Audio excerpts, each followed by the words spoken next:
How's it going, guys and girls? My name is Hans, and welcome back to my series called Groundbreaking Technology.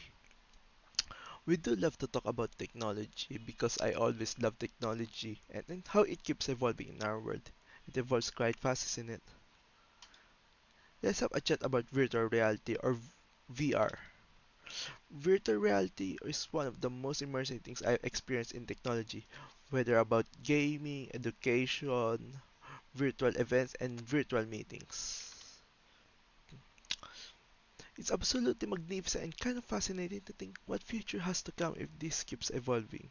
This guy Palmer Luckey introduced to us the Oculus Rift, which are now owned by Meta. Oculus Rift is one of the first VR which can be bought and used at home.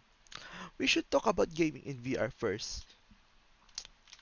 I can see how it evolves on VR gaming and it's getting really immersive. Trust me, if you have experienced it, you get really immersed with how many cool stuffs you can do with it. For example, Half-Life Alyx. Valve does it again for always doing the revolutionary things in gaming. Before it was Half-Life 2, if you remember guys, how how revolutionary it is with the amount of the gameplay, story, the physics, and now it's Half-Life Alyx and they are doing it again in VR. You can see that Half-Life Alyx shows the capability of VR gaming and it's gorgeous and I can't wait to see more games like this and see how can they evolve more and more since it's technology. They keep evolving, right? And don't forget that you can also play Resident Evil 4 and 7 in VR. Playing horror games in VR is not for the faint of heart, so just keep that in mind.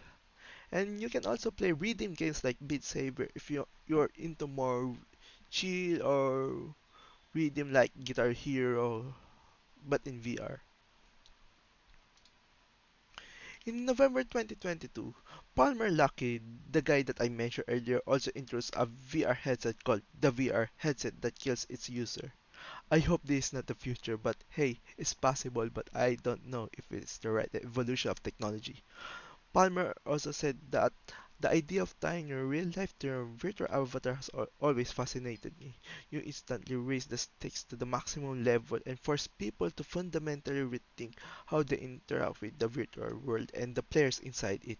That sounds Sword Art Online to me, if you guys know it. Let's imagine a virtual world that you can have friends with and do things that isn't possible in real life. It was cool to think about it if you use it right and limitations. That's the better evolution of VR. And guys, that's about it. VR is cool, very immersive and incredible addition to the ever growing technology that we live in. See you guys and yours. Hans signing off. Thank you.